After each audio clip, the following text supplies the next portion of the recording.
Bonjour à tous et bienvenue sur Crypto Signal. Aujourd'hui, on va faire le point sur un FUD autour de Tether.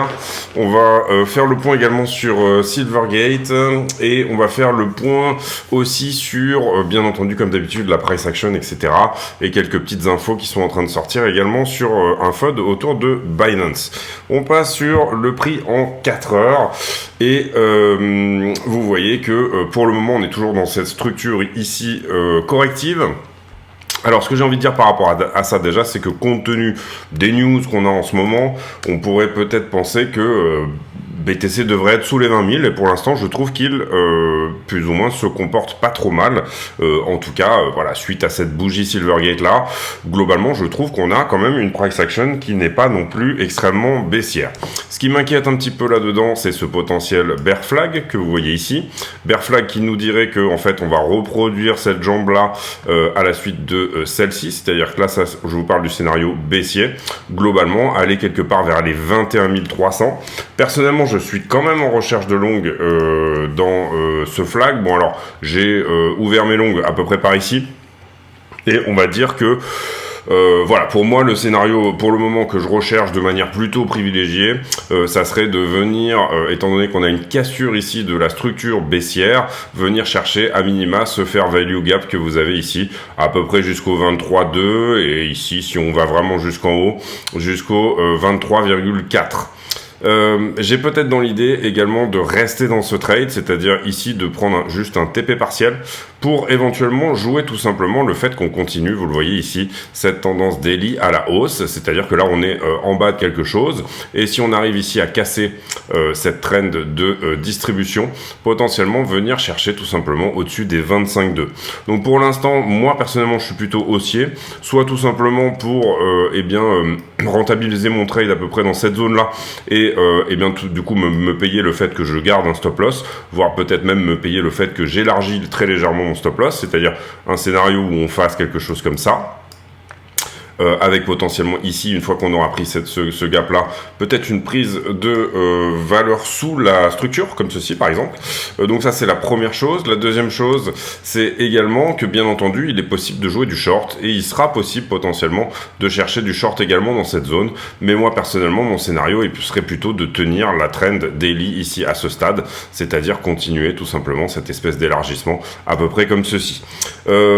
Super trade, si on arrive à le choper dans cette zone là, bien évidemment pour ça il faudra tenir la trend en daily qui est là, c'est-à-dire ne surtout pas venir sous ce niveau-là, auquel cas on remettra bien entendu en cause la structure dans sa globalité, et également ne pas être dans le scénario où finalement on continue la trend 4 heures en baissière, c'est-à-dire quelque chose qui nous donne plus ou moins quelque chose comme ceci, où là du coup effectivement ceci serait un fabuleux point d'entrée en short. Donc encore une fois ici, c'est un petit peu le choix de la time frame qui joue.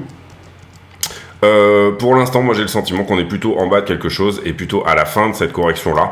C'est mon sentiment, c'est mon avis. Je suis pas obligé nécessairement ici c'est pas obligé de se passer exactement comme je l'ai dit. Et c'est pour ça qu'on pratique bien entendu un risk management maîtrisé avec des entrées plutôt serrées, risk management de 1 à 2%.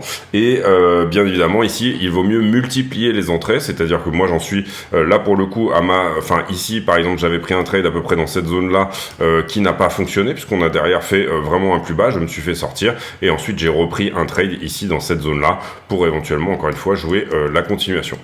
Donc voilà, plutôt longue de mon côté, mais sincèrement il est tout à fait possible d'être short à ce stade, notamment principalement sur éventuellement ce flag là et sur surtout un fondamental qui n'est vraiment pas très bon.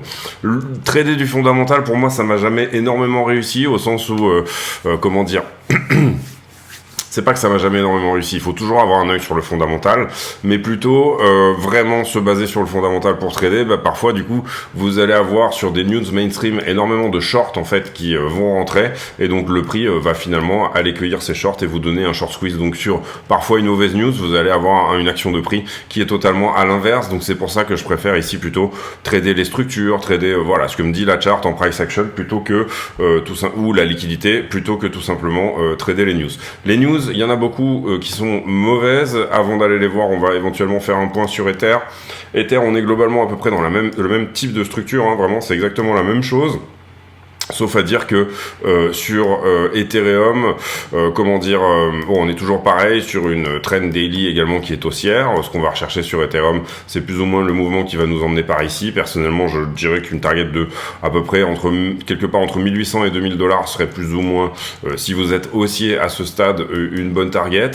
Donc la question, c'est est-ce qu'on est en train de faire là ici un W, tout simplement, qui est en train de casser vers le haut, donc un double bottom, ou est-ce qu'on est en train de faire un flag, c'est-à-dire pour le coup venir casser plutôt la structure ici en bas et venir prolonger et continuer ce mouvement. Et encore une fois, les deux sens ici sont plus ou moins cohérents, j'ai envie de dire, voilà, en termes de time frame, soit vous jouez plus ou moins la continuation de la 4 heures ici, donc c'est peut-être pas le meilleur endroit pour prendre un short, je dirais que le meilleur endroit il serait plutôt par ici, soit vous jouez le fait que la daily va continuer, c'est-à-dire qu'on va venir par-dessus ce point-là. Personnellement, je joue plutôt le fait que la daily va continuer, vous l'aurez compris.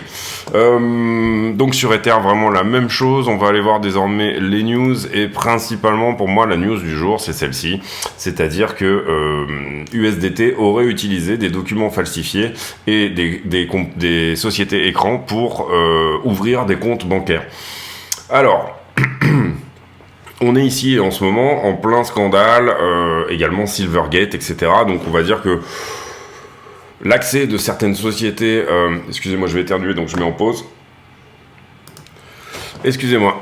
Donc en ce moment, l'accès aux liquidités est très compliqué. C'était la même chose à la fin 2018, où finalement les banques fermaient de plus en plus leurs portes aux firmes crypto de manière à ne pas, on va dire, être sujettes à contagion. Et là, en l'occurrence, on voit que ce qui s'est passé pour Tether, c'est qu'on a récupéré des emails qui montraient qu'en fait, ils avaient ouvert des comptes dans certaines banques à Taïwan, mais également dans d'autres banques comme Signature, et on va reparler de Signature tout à l'heure, et on va reparler également de Silvergate, qui sont les deux grosses banques entre guillemets crypto du moment. Et qu'il y avait des comptes qui avaient été ouverts, notamment, et en l'occurrence on se demande d'où vient l'information, et peut-être que l'information pourrait venir ici de SBF, donc peut-être que SBF a balancé, puisqu'il avait des informations sur Tether, qui je le rappelle, Tether est situé aux Caraïbes, aux Bahamas, donc c'est un petit peu la même école, mais ici, en 2017, Wells Fargo avait fermé des comptes au niveau de Taïwan sur Tether, et en fait ils se sont débrouillés avec des prête-noms, ils se sont débrouillés également avec des sociétés écrans, tout comme cette société qui ici faisait des télévisions, une autre société qui fait du broking dans l'aviation, enfin des ventes d'avions, etc.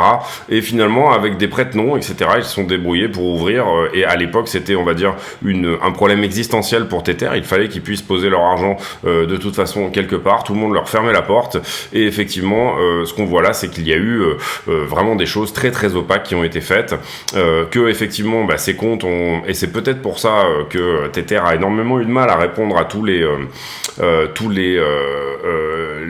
audits en fait, parce que finalement il aurait fallu révéler un peu toutes ces choses là, mais dans la banque de New York, Signature, vous voyez ici, des acomptes également avaient été fermés, et là ils ont ouvert des comptes par le biais de d'autres boîtes qui elles-mêmes étaient, comme je vous le dis, plutôt dans l'aviation, dans des choses tout à fait vraiment opaques, et avec des sociétés écrans. Donc très compliqué je pense pour Tether cette info là, si jamais elle est bien entendu confirmée. Cette info sort à nouveau de Wall Street Journal, qui a sorti toutes les grosses infos un petit peu ces derniers temps, donc c'est assez marrant aussi de voir que finalement le média qui appartient à Jeff Bezos ici est plus ou moins en train de continuer sur toutes ces narrations là. On avait eu ici également une narration autour de, et ça date d'hier je crois, oui c'est ça date d'hier, des textes comme quoi des fuites aussi d'emails qui expliquaient que Binance avait monté plus ou moins Binance US, tout simplement pour passer outre les alors celui-là je trouve a beaucoup moins de fond, on va dire, que celui sur Tether, c'est-à-dire que bon, il y a rien de bien méchant ici. Il nous explique tout simplement que Binance.com c'est effectivement Binance US, donc en ce moment gros FUD sur Binance et gros FUD également sur Tether, donc faites attention bien évidemment. Sincèrement moi j'ai toujours dit qu'avoir plus ou moins la moitié de vos assets, en tout cas ce qui est plutôt vos stablecoins, excusez-moi, vos stablecoins plutôt pour moitié sur Circle et pour moitié sur Tether était une bonne solution, et éventuellement ici faire le mix quand vous voyez qu'il y a un problème avec l'un ou un problème avec l'autre. En ce moment, énormément de stablecoins sont attaqués, on l'avait vu avec Paxos qui délivre tout simplement les stablecoins de BUSD qui sont les stablecoins de Binance. On l'a vu également avec Silvergate qui est plus ou moins la porte d'entrée vers la crypto pour la plupart des firmes crypto. Il y en a deux, il y a Signature et Silvergate qui est actuellement dans une position désastreuse que je vais vous expliquer aussi également après. On va refaire un sujet ici un petit peu sur Silvergate puisqu'on a eu des informations qui sont sorties et on s'attendait juste à ce que Tether, qui finalement était en train de récupérer ici les parts de marché, vous voyez ici la market cap de Tether qui était à 80 milliards à un moment donné, qui avait fortement diminué et qui là était en train de récupérer ce qui se passait au niveau de Circle via Silvergate, puisque Circle est probablement exposé au niveau de Silvergate, mais aussi de BUSD, la fin du BUSD, et vous le voyez quand vous regardez tout simplement les market cap de effectivement USDC ainsi que de BUSD, qu'elles sont à la diminution, et c'était un petit peu Tether le grand gagnant. Donc c'était un petit peu ici à se demander qu'est-ce qu'il va se passer. Pour le moment ça tient très bien, il n'y a pas de DPEG ni quoi que ce soit, hein, donc là je suis en market cap, voilà, en price, on est toujours à $1, il n'y a aucun problème de ce côté-là. Donc voilà, surveillez quand même ça, et bien évidemment répartissez votre risque. Si vous êtes totalement USDT, ici c'est important de éventuellement répartir son risque, en tout cas au moins sur les stablecoins que vous avez gardés sur la touche à côté. Donc ça c'est important à comprendre. Nouveau FUD ici qui pourrait effectivement provoquer des choses sur l'écosystème crypto. On le voit ici également, ça c'est Journal du Coin qui a dû reprendre l'article, je pense qu'il est sorti il n'y a pas très longtemps, voilà, il est sorti ce matin à 6h. Qui reprend effectivement l'article avec les révélations du Wall Street Journal, etc. Et qu'est-ce qu'il se passe, la liaison avec Bitfinex, et est-ce que la régulation américaine ne va pas donner l'assaut là contre Tether prochainement. La meilleure façon d'attaquer Tether, qui n'est pas sous législation américaine, c'est bien entendu de mettre en avant des malversations de ce type, c'est-à-dire des faux documents. On l'avait vu également pour Binance. J'essaie de vous le retrouver aussi.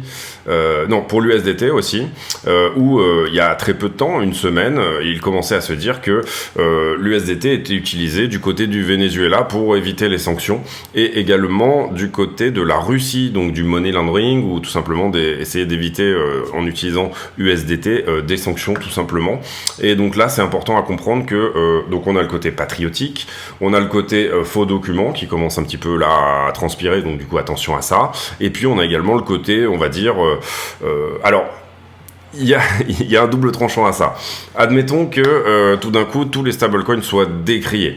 On pourrait ici peut-être se dire que certains vont se dire je vais plutôt que de sortir, je vais pratiquer un acte d'achat en crypto. C'est une possibilité aussi, hein, il faut pas l'exclure de la table.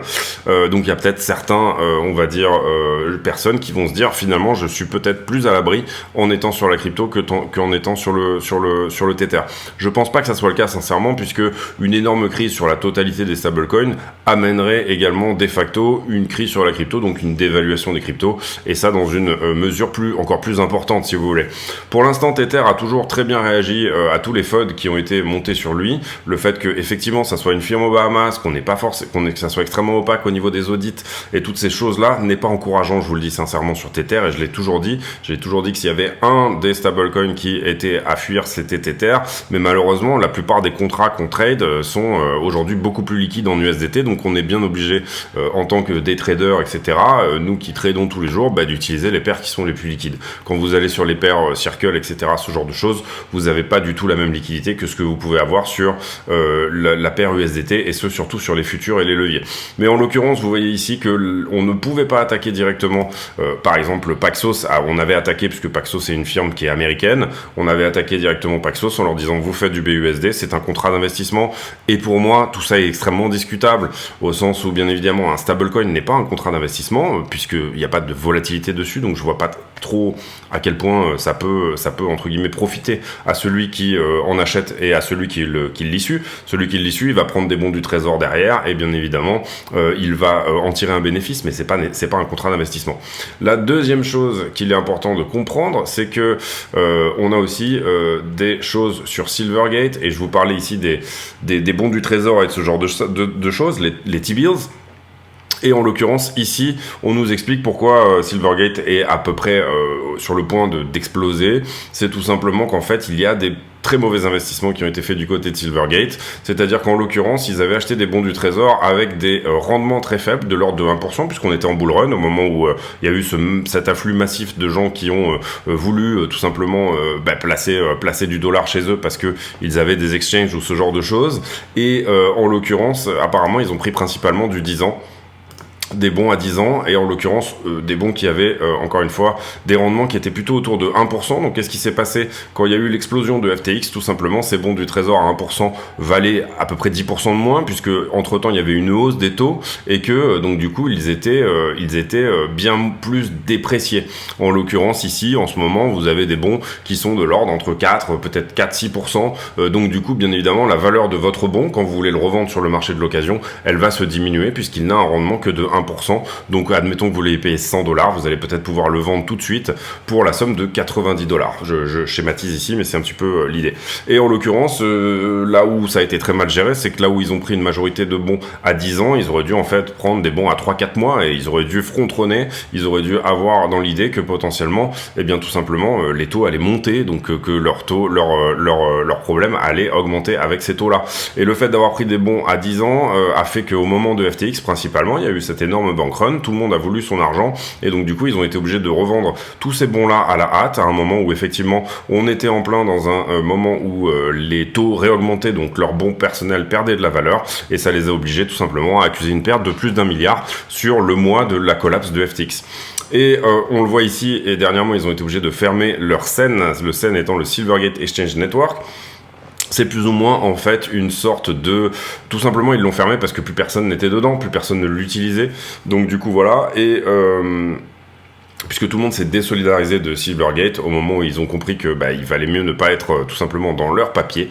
Et donc en l'occurrence sur la partie Silvergate, ce qu'il faut comprendre ici, c'est que du coup ça permettait à tous ces exchanges de communiquer entre eux un petit peu à la fois le week-end, tout le temps, enfin voilà, dans des moments où ils avaient besoin de s'échanger de la liquidité. Silvergate faisait un petit peu on va dire le lien entre tous ces acteurs là, et cette partie là de la crypto a été fermée. Silvergate, c'était également le moyen d'accéder à la crypto pour vous, toi, moi, enfin nous quoi, par le fait que effectivement, étant des banques qui étaient plutôt des petites banques locales au départ, ils ont grossi via la crypto, ils se sont retrouvés à gérer tout simplement énormément de volume. On parle de 0,7% sur les grands moments de bull run, 0,7% de tout ce qui se passait au niveau mondial en termes de transactions bancaires, puisque tout simplement il y avait énormément d'échanges entre tous ces acteurs là sur le moment.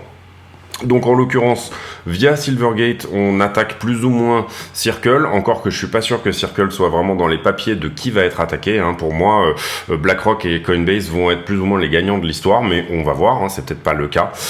Kraken, vous le savez, qui a dû payer un settlement avec la SEC, donc qui a dû payer une amende via la SEC dernièrement. Gemini, qui avait pour le coup dit qu'ils n'avaient pas leur GUSD, donc le stablecoin de Gemini n'était pas chez Silvergate. Enfin là, vous voyez qu'en fait, on a tous ceux qui ont dit non, nous on n'a rien chez Silvergate dernièrement. Donc à qui appartiennent les 3,5 milliards de dollars qui étaient tout simplement chez Silvergate. Et là où c'est peut-être intéressant, c'est que, alors ça c'est vraiment pas sourcé, hein, c'est-à-dire que c'est une rumeur. On nous dit que je vous avais parlé de 3,5 milliards de dépôts chez Silvergate, et je vous avais dit ça c'est ce qu'on a dans leur dernier bilan qui était plus ou moins celui de décembre 2022. Est-ce que en 3 mois ces 3,5 milliards ont pu être retirés et disparaître? Et finalement là c'est une rumeur, donc j'ai pas les sources malheureusement. On nous parle de sources internes, donc voilà, on sait pas exactement voilà qui, c'est pas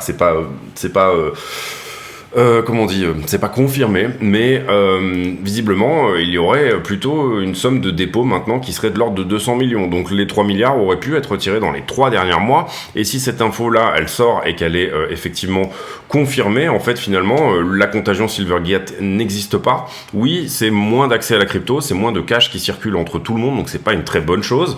Mais en l'occurrence ici, et surtout ça n'est pas très engageant pour les banques du type Citibank qui étaient plutôt je crois que la Bank of America aussi était plutôt quand même des banques qui commençaient à s'intéresser à la crypto. Bah, si vous avez des régulateurs qui tombent dessus et si vous avez ici ce type de problème qui se crée autour des banques, et si jamais vous rentrez sur la crypto et que votre valuation est extrêmement liée à la crypto, et ben bien évidemment dans des périodes de bear market vous risquez de faire plonger le cours de votre propre action, alors que finalement ça n'est pas réellement la rentabilité réelle de l'histoire, si vous voulez. Mais deux banques comme Signature, et du coup je pense qu'il faut bien regarder ici et bien tourner la tête du côté de Signature. Signature avait d'ailleurs à un moment donné arrêté avait arrêté de collaborer avec Binance, je crois qu'ils avaient ici ça n'était pas possible, notamment pour Binance US, je crois, de faire des dépôts de moins de 100 000 $, donc du coup c'était plutôt pour les retail, et en l'occurrence ici Binance est en train de chercher également un nouvel interlocuteur pour faire cela.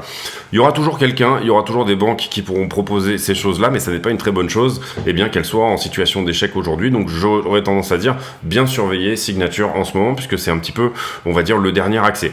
Est-ce qu'il y a d'autres banques qui ont peut-être ici envie, parce qu'on a des infos comme quoi éventuellement Coinbase voudrait monter une banque, on a des infos comme quoi Kraken voudrait monter une banque, donc est-ce que Coinbase a pas fait finalement une sorte de coup de pute à Silvergate qui était en train de vraiment prendre la place de leader? Est-ce qu'ils sont pas ici en train de aussi est-ce que c'est pas une autre banque comme on a vu que BlackRock était associé à Coinbase dans Circle? Est-ce que il y a pas derrière cette idée-là finalement l'idée de ramener un gros acteur institutionnel dans l'histoire? Je ferai des recherches là-dessus. Pour l'instant, je sais pas exactement, mais pour le moment, on voit qu'effectivement il y a un énorme FUD autour de tous les stablecoins existants et autour de tout le système bancaire qui permet finalement l'accès à la crypto. En l'occurrence, Signature et Silvergate. En l'occurrence également ici, si on comprend que effectivement si cette news et normalement on aurait la réponse d'ici une semaine ou deux, puisque théoriquement ils sont censés publier ces documents qu'ils n'ont pas voulu donner à la SEC, et c'est ça qui avait sur Silvergate, c'est ça qui avait créé toute l'histoire, c'est que finalement à un moment donné ils avaient dit à la SEC on peut pas publier nos documents tout de suite, on demande un délai de 2 semaines, donc ils vont avoir ce délai de 2 semaines, et dans 2 semaines on saura effectivement de combien sont les dépôts. Donc si jamais effectivement les dépôts sont bien à 200 millions, comprenez bien que ça veut dire pas de contagion, ou en tout cas pas dans la partie des dépôts, donc ça veut dire tout a été retiré de la part de tous ces acteurs. Tous ces acteurs-là, effectivement, disent la vérité, et quand je dis tous ces acteurs, je parle de ceux-là, et en l'occurrence, ça voudrait dire tout simplement la bougie Silvergate n'existe pas, donc probablement le prix remonte de toute façon de un petit millier de dollars, parce que ce FUD n'existe pas. Maintenant, il y a un FUD autour de Tether, il faut bien le comprendre, il faut bien y faire attention. FUD autour de Tether qui est quand même relativement conséquent, puisque ce sont des accusations entre guillemets de crimes, là, ici, qui sont postés, puisque falsification de documents. Donc attention à ça aussi également, et il faut être extrêmement attentif à ça. Cela dit, on continue sur les news avec ici, on a beaucoup parlé de la Shanghai Upgrade, et donc c'est pareil, je voulais vous faire part de ce document ici qui est sorti ce week-end et qui nous dit que que seulement 16% des stackers d'Ethereum sont en profit juste avant la Shanghai Update. Donc vous voyez qu'ici je vous parlais que ça serait pas forcément nécessairement un événement vendeur, en tout cas ça le serait, mais ici à hauteur de 16%, puisque c'est vraiment ceux qui ont stacké très très tôt qui pourraient ici se dire je sors un peu de mes profits, puisque tout simplement ça redevient liquide, donc j'ai la possibilité ici de prendre un petit peu de profit sur mon investissement. On a 84% ici des gens qui sont potentiellement en perte, donc du coup a priori, sauf si vous êtes fait peur, vous pouvez aussi dire je sors parce que tout simplement voilà, ou vous pouvez sortir aussi également ce que vous avez gagné en stacking, c'est-à-dire les 3 ou 4% que vous avez pris. Ici on n'a pas d'autre chose pour moi d'énorme sur les autres. Oui voilà, Kraken qui va monter, qui est dans l'idée de monter une banque. Peut-être, alors soit c'est j'ai plus personne pour de toute façon faire entre guillemets mes transferts fiat, etc. Peut-être que Binance est également en train de regarder cette option là, mais l'idée ici c'est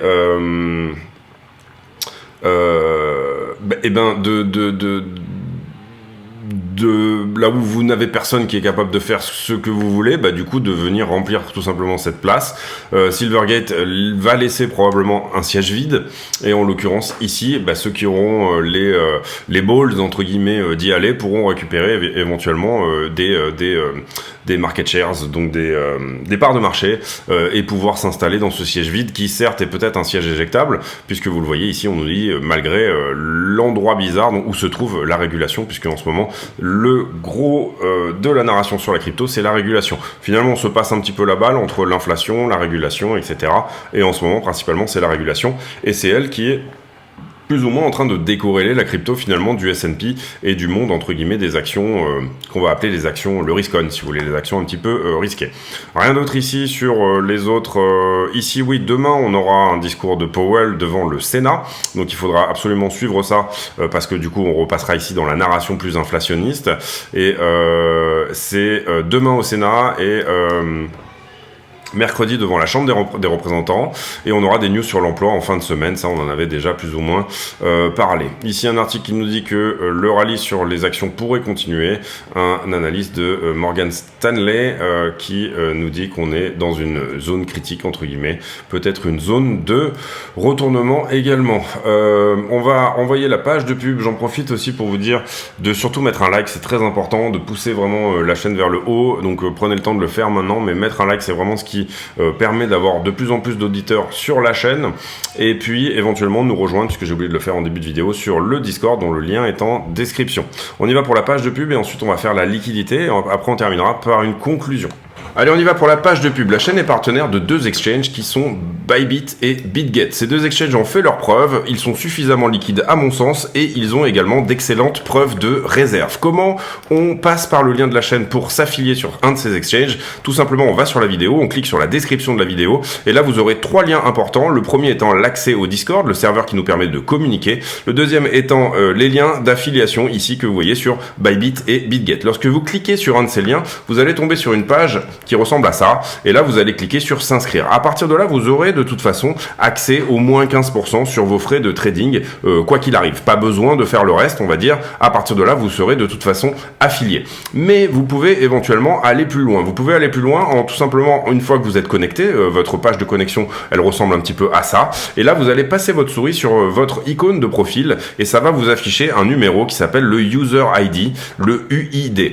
Vous copiez cet UID et vous venez sur le Discord, vous présentez ici. Nous, notre Discord, il faut se présenter à l'entrée, c'est-à-dire qu'il y a un filtre, on filtre les gens de manière à éviter les scams et les bots et pour donner des rôles aux gens, c'est-à-dire est-ce que vous êtes plutôt trader, débutant, affilié, etc. Une fois que vous aurez fait ça, vous allez dans le salon demande affiliation et dans le salon demande affiliation, vous allez pouvoir poster votre UID. Et votre UID sera validé ou non comme étant une UID qui est tout simplement affiliée à CryptoSignal. Ensuite, vous aurez accès à un salon privé qui s'appelle Section Affiliée, dans laquelle je poste des graphiques et je poste des analyses, etc. exclusives sur ce salon. Il y a aussi une possibilité de participer à un tirage au sort. Pour participer à ce tirage au sort, il faudra également déposer 100 USDT, en plus de s'inscrire et de faire toutes ces démarches-là, déposer 100 USDT sur un de ces deux exchanges. À partir de là, l'exchange me le dira et ils me diront que vous avez, entre guillemets, le statut de super affilié. Le statut de super affilié, vous n'êtes pas obligé de trader ces 100 USDT d'ailleurs, hein, ils peuvent très bien juste rester sur la plateforme quelques temps, le temps que vous soyez validé, et puis une fois que vous êtes validé, vous pouvez les enlever, vous en faites ce que vous voulez, mais ça vous permettra de participer à un tirage au sort tous les 20 affiliés de 200 USDT. Donc le premier tirage au sort, il sera sur 20 affiliés, le deuxième sera sur 40, une chance sur 40 de gagner 200 USDT, le troisième sera sur 60, une chance sur 60, etc. Donc voilà, écoutez, si ça vous intéresse, n'hésitez pas à passer par ces liens, et puis on revient à la vidéo. Merci de votre attention. Voilà le deuxième tirage au sort qui aura lieu bientôt, on n'est pas loin des 40 affiliés, donc du coup n'hésitez pas ici à venir vous inscrire, il reste encore je pense une ou deux places, on doit être pas loin ici du compte pour faire le deuxième tirage au sort. Ici hier on a liquidé 30 millions, donc à savoir pas grand chose, c'est une journée normale, le prix est resté plus ou moins à plat, dont 7 millions sur Bitcoin et 5 millions sur Ethereum. Au niveau du carnet d'ordre, très peu de choses avant les 22,8 et en dessous rien du tout avant les 22,2. On a des ordres ici qui se sont glissés depuis ce week-end, j'ai pas fait de vidéo hier, donc voilà, mais vous voyez que le carnet d'ordre il est complètement vide, hein.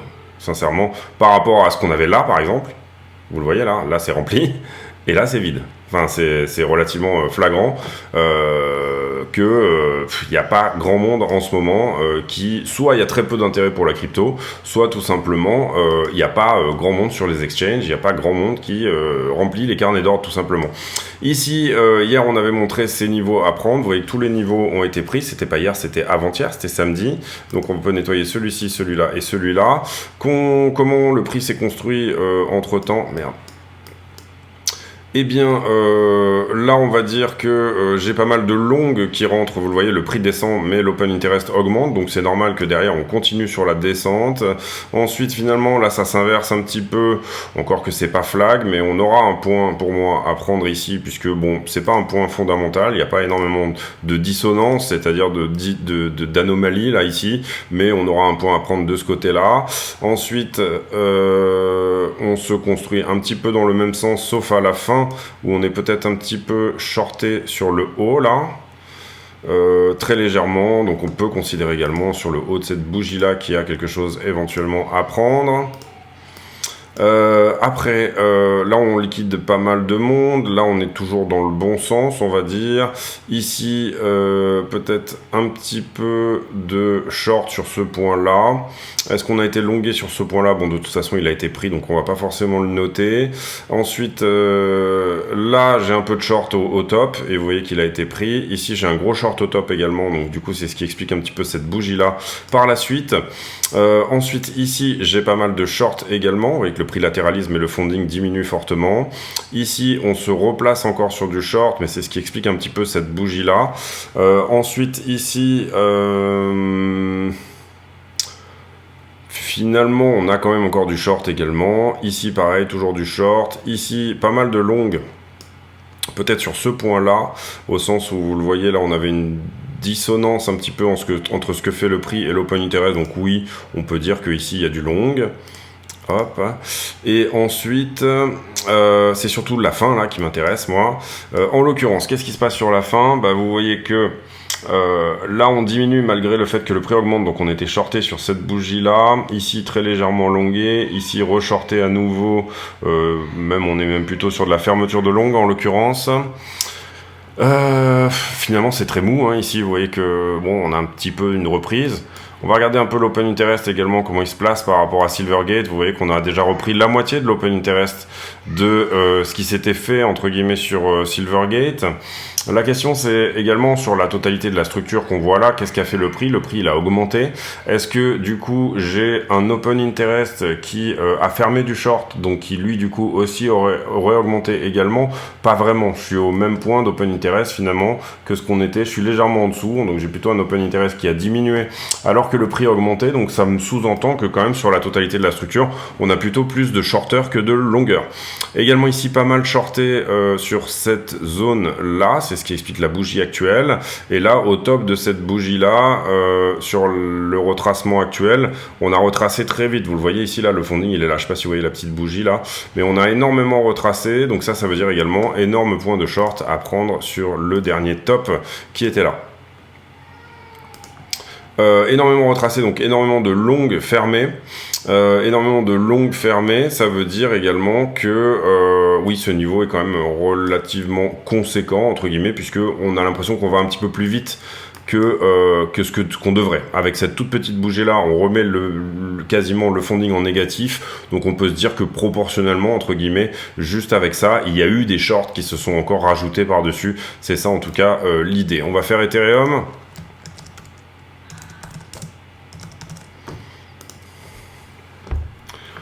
Alors sur Ether, pareil, on est venu chercher les deux niveaux. Bon, c'était pas très compliqué hein, de voir qu'on allait être ici plus ou moins dans un range.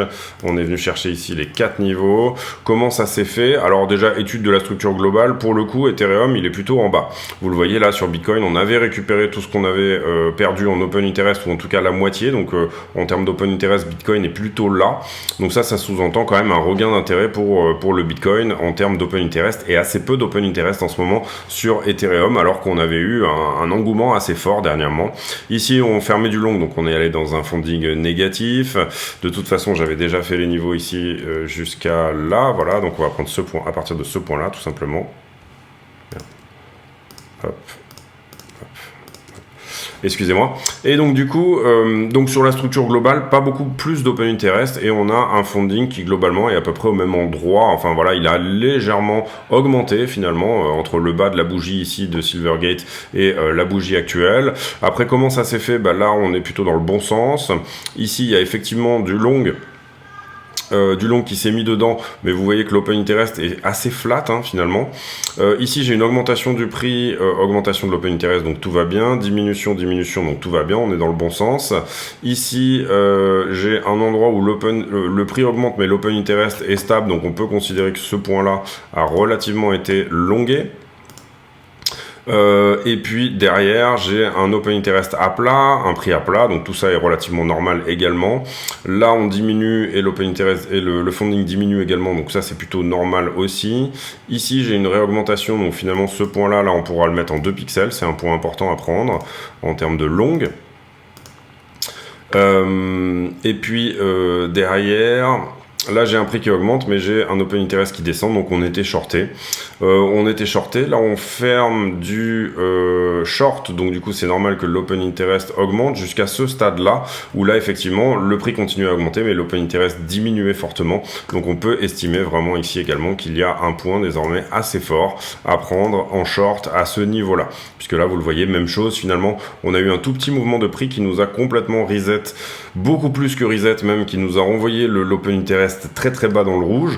Donc on peut estimer qu'il y a beaucoup de shorters qui sont rentrés à ce niveau là, donc ce niveau pourra être pris. Donc ici les deux niveaux c'est 1552, 1582, probablement quand même ici une prise de liquidité au-dessus des 1582 dans un avenir proche.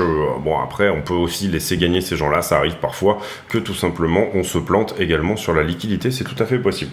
Quand on regarde les poches de liquidité dans leur ensemble, vous voyez qu'il n'y a pas énormément de grosses barres ici, et c'est ce que je vous disais quand je vous dis l'open interest, il n'est pas non plus en train d'exploser. Vous voyez également qu'on est venu chercher un petit peu les points verts foncés ici, donc les leviers x100 qui sont entre guillemets les plus liquides. Ici vous voyez également la position qui s'est ouverte sur Bitcoin et qui n'a pas encore été nettoyée potentiellement ici pour un nettoyage si jamais on est en x100 à peu près à 22,3. Et puis vous voyez également que si on vient chercher la zone de densité, on va dire sur BTC, on serait à peu près à 23,2. Si on vient chercher la zone de densité plutôt en bas, on serait à peu près dans la zone à peu près des 21,7, quelque chose comme ça. Donc la liquidité, bon, le delta depuis les 5 derniers jours, il est plutôt en faveur d'aller au nord. On a eu plus de short que de long sur les 5 derniers jours, donc ça c'est important à comprendre quand même, que la liquidité pointe plutôt vers le haut ici. Et puis pourvu que ça se renforce avec des grosses positions comme celle-ci et des grosses positions qui ne s'arrêtent pas, une sorte de mouvement qui s'auto nourrit entre guillemets en short. Pour le moment c'est pas le cas, vous voyez que on n'a pas ici nécessairement voilà des positions énormes qui s'ouvrent. Même chose sur Ethereum, on a un delta qui est plutôt négatif. Si on vient chercher la grosse zone de densité sur Ether, ça nous donnera 1634. Si on vient chercher la grosse zone de densité plutôt en bas, ça nous donnera 1524 avec une liquidité ici encore une fois qui pointe plutôt vers le haut. Sur les 12 dernières heures et sur Bitcoin, et ben on voit qu'on avait eu plus d'ouverture de short, mais on a déjà cette bande là qui a été bouffée, et pour le moment on est à peu près à égalité entre ce qu'il y a en haut et ce qu'il y a en bas, puisqu'on a effectivement déjà bouffé la première zone, on va dire. Sur la 7 jours, là on vient de regarder la 12 heures, donc on était vraiment sur un sentiment très frais. Sur le sentiment des 7 derniers jours, eh bien pour le coup ça pointerait plutôt ici vers les 22,7 dans un premier temps, 23,2, c'est un peu les deux zones que je vous ai montré tout à l'heure également, et potentiellement 24,600, c'est plus ça moi que j'ai envie de jouer que d'aller venir chercher sous les 21, même si on peut venir chercher sous les 21, la news aidant potentiellement, et encore une fois la news sur Tether est quand même assez conséquente je trouve aujourd'hui, les FUD autour de Binance etc, donc ça se pourrait. On est là sur Ether sur la 12 heures, vous voyez que sur Ether par contre on a quelque chose peut-être à venir chercher à 1550, et on a pas mal forci au niveau des 1588 sur les 12 dernières heures, principalement un peu plus de long que de short en gros sur Ether si on regarde vraiment les 12 dernières heures. Et si on regarde la 7 jours sur Ethereum, ben là ça pointerait plutôt vers le haut et vers la prise des 1700. On va retourner ici sur le prix et on va faire la conclue. Alors déjà, pourquoi on est en ce moment sur des attaques de toutes parts au niveau des stablecoins, etc. Pour moi, tout simplement, c'est pour mieux installer la régulation et la faire mieux accepter par l'électorat américain. Ça, c'est la première chose, très important à comprendre, je pense. C'est que déjà, voilà, on avait ici... On va se poser les bonnes questions et on va se demander entre guillemets à qui profite le crime. Le crime, il profite plus ou moins soit à la vieille finance de Wall Street, le secteur bancaire qui n'a pas envie qu'on lui prenne des parts de marché et que la crypto arrive. Le problème, c'est que la crypto, elle a déjà trop avancé, un petit peu pour moi, dans tout ce qu'elle propose, et que on a également besoin de la crypto pour tout simplement aller dans le sens dans lequel probablement le web veut aller, c'est-à-dire un web 3, de l'intelligence artificielle, et finalement, on ne peut pas rester ici dans une situation où l'argent n'est pas généré et le tiers de confiance n'est pas le code parce que c'est pas suffisamment rapide d'avoir un vieux système bancaire avec entre guillemets un tiers de confiance qui est certes automatisé mais qui est très organique, à savoir les banques qui disent oui, il y a effectivement eu telle ou telle transaction. Je pense qu'il y a une partie des échanges qui doivent ici se faire en crypto et principalement on va dire que ça soit des échanges internationaux, vous pouvez aller très vite en payant en crypto et votre fournisseur va avoir directement son argent sur son compte en banque et ce avec très peu de commissions, donc cas d'usage fabuleux, notamment on l'a vu dernièrement, mais au niveau des échanges entre Chine et Russie par exemple, qu'il y aurait vraisemblablement de plus en plus d'échanges qui se font tout simplement sur de la crypto, également bien évidemment sur les gros échanges internationaux, par exemple pour de l'énergie ou ce genre de choses. On a vu également, on va dire tout ce qui peut se faire au niveau smart contract et Ethereum dernièrement a fait une mise à jour qui fait que quasiment maintenant ils ont fait des nouveaux wallets qui pourraient s'apparenter vraiment quasiment au fait d'avoir une banque, tout simplement, de ne pas avoir besoin d'une banque. Et on a vu également, on avait fait un sujet là-dessus sur la possibilité, en termes de smart contract, d'ouvrir des paiements récurrents, c'est-à-dire par exemple vous prenez votre abonnement chez EDF et vous avez la possibilité de vous faire prélever directement sur votre adresse crypto, vous donnez l'autorisation entre guillemets à un supplier de vous prélever puisque vous lui faites confiance et vous avez des recours, et on a vu que c'était déjà possible avec la crypto. Maintenant imaginez que votre frigo est connecté, qu'il est intelligent, que c'est une intelligence artificielle, il sait ce que vous allez manger la semaine prochaine, etc. et tout ça, en fait il faudra à un moment donné que l'argent soit digitalisé, que le code, que tout ça se fasse par le code, que le code soit la prochaine loi pour tout simplement qu'on puisse avancer dans la direction dans laquelle vraisemblablement le monde veut avancer. Maintenant également, il faut voir qu'en ce moment on est en train de plutôt aller dans une tendance protectionniste que dans une tendance, on va dire, mondialiste. Donc ça, c'est pas forcément, entre guillemets, très bon pour la crypto à ce stade, encore que... ici, il y aurait un débat, il y a débat à mon avis, parce que pour le coup, beaucoup de gens pourraient vouloir sortir du dollar, et on l'a vu également avec les BRICS, qui sont en train de probablement faire une monnaie qui est basée sur le yuan en partie et également sur l'or pour pouvoir tout simplement faire des échanges entre eux, et il est vraisemblable que cette monnaie sera plus ou moins une crypto, enfin basée sur la blockchain et sur ce type de technologie. Troisième chose, c'est les monnaies numériques de banque centrale, bien sûr, il va falloir les faire accepter, il va falloir faire accepter aux gens cette perte de souveraineté sur leur crypto, ceux qui sont déjà dans leur crypto, mais également tout simplement la disparition du cash et ce genre de choses là également qui bien entendu vont être extrêmement importants pour pouvoir faire accepter les monnaies numériques de banque centrale. Je vais peut-être éternuer encore, excusez-moi. Et donc du coup, ça c'est intéressant. Ce qui est intéressant aussi de regarder, c'est que à un moment donné, pourquoi donc attaquer tous ces stablecoins ? Parce que peut-être ils ont pris les parts de marché avant que les parts de marché des monnaies numériques de banque centrale soient déjà prises. J'ai déjà dit mon avis, moi je pense que c'est Circle qui sera, on va dire, le gros stablecoin du futur. Pourquoi ? Tout simplement parce que à la fois Coinbase et à la fois Binance sont quand même plus ou moins dans les petits papiers d'une partie des régulateurs, du lobby des cryptos, on va dire, aux États-Unis. Après, malheureusement, enfin d'une certaine manière, il se peut que ça soit un accord bipartite qui se fasse à l'encontre de Coinbase ou BlackRock, ou encore une fois que on soit plutôt ici dans l'évocation d'une vraie monnaie numérique de banque centrale qui soit issue de la Fed, voilà, qui soit tout simplement frappée par la Fed. Je pense pas que ça sera le cas, encore une fois, et je pense que les États-Unis vont se tourner probablement vers un projet qui est déjà dans la crypto, ne pas avoir à s'embêter avec toute la sécurité autour de tout ça, mais par contre avoir l'obligation pour BlackRock et Circle de prendre des bons du trésor américain pour backer tout simplement leur dollar numérique, l'USDC. Je suis pas sûr que ça soit le cas, je suis pas sûr que c'est ça qui va arriver. Il y a probablement en ce moment des grandes tractations qui sont en train de se faire du côté des politiques pour que tel ou tel lobby soit plutôt celui qui en sort. Mais Tether, c'est un peu l'enfant malade, enfin le vilain de l'histoire, puisque c'est le plus important, mais en même temps c'est aussi le moins légiféré en ce moment et le moins attaquable. Donc le seul moyen de l'attaquer, c'est effectivement de sortir des dossiers entre guillemets criminels sur eux. Et la deuxième chose, c'est que on l'a vu, Binance USD, donc c'est plus ou moins terminé. Si Binance trouve un contractant, quelqu'un qui est capable et qui est prêt d'accepter de frapper du BUSD et qui ne soit pas sous régulation américaine, Binance continuera d'avoir un stablecoin, et je pense qu'ils sont en train de travailler dans ce sens. Après, la grande question, donc c'est ça, pourquoi attaquer les stablecoins ? Tout simplement parce que on attaque ici un petit peu l'accès à la crypto, d'une certaine manière, et on attaque également... On s'était posé la question à un moment donné, je ne sais pas si vous vous rappelez, on s'était posé la question, est-ce que finalement Alameda Research n'avait pas été monté pour nuire au Terra USD, donc stablecoin algorithmique, et nuire éventuellement, même s'ils n'avaient pas eu leur chute après coup, nuire à Tether ? C'est une question qu'on peut se poser. Pourquoi il a été fermé les yeux autant sur ce que faisait Alameda Research et FTX ? Bon, nous, on n'était pas au courant, mais il y a eu forcément des signaux d'alarme ici qui sont sortis à certains moments. Donc pourquoi il n'y a pas eu, ici il n'y a rien qui a été mis en place entre guillemets pour montrer que c'était vraiment grave ce qu'il était en train de se passer. Donc ça, c'est une première chose. Et deuxième chose également, pourquoi Alameda Research a existé et pourquoi ça a été possible pour eux de faire tout ce qu'ils ont fait sans que la SEC s'en inquiète. En fait, c'est vraiment des questions qu'on peut se poser. Et est-ce que finalement le grand trade de Alameda contre Terra USD, on a fait un sujet là-dessus avec la complicité de Jane Street, qui était la boîte dans laquelle bossait Sam Bankman-Fried avant tout simplement de rentrer, de créer FTX et Alameda.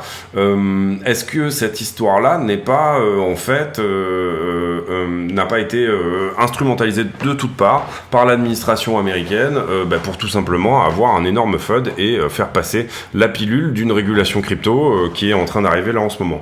Donc régulation en ce moment très importante, et puis peut-être que les infos autour de l'inflation sont un peu moins importantes en ce moment parce que la crypto, elle est plutôt sur quelque chose en ce moment d'endogène, c'est-à-dire que, entre guillemets, la crise locale, qu'on va appeler la crise, entre guillemets, Silvergate, devrait théoriquement faire corriger le prix. Pour moi, beaucoup de FUD en ce moment et beaucoup de très mauvaises nouvelles, et je trouve que finalement, le prix résiste plutôt bien parce qu'il reste encore une fois dans sa tendance daily, en tout cas à ce jour, dans une tendance daily qui est haussière.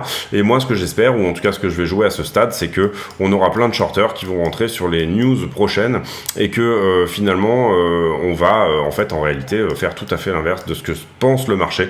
J'ai l'impression que tout le monde est extrêmement baissier en ce moment aussi, donc ça m'encourage plutôt ici à prendre le counter trade, le trade inverse, voilà.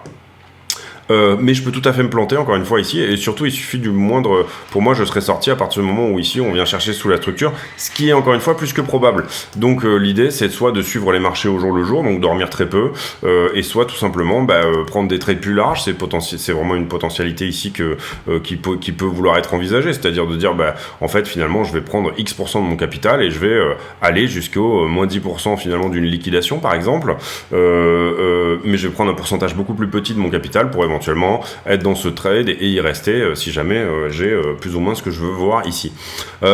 Après,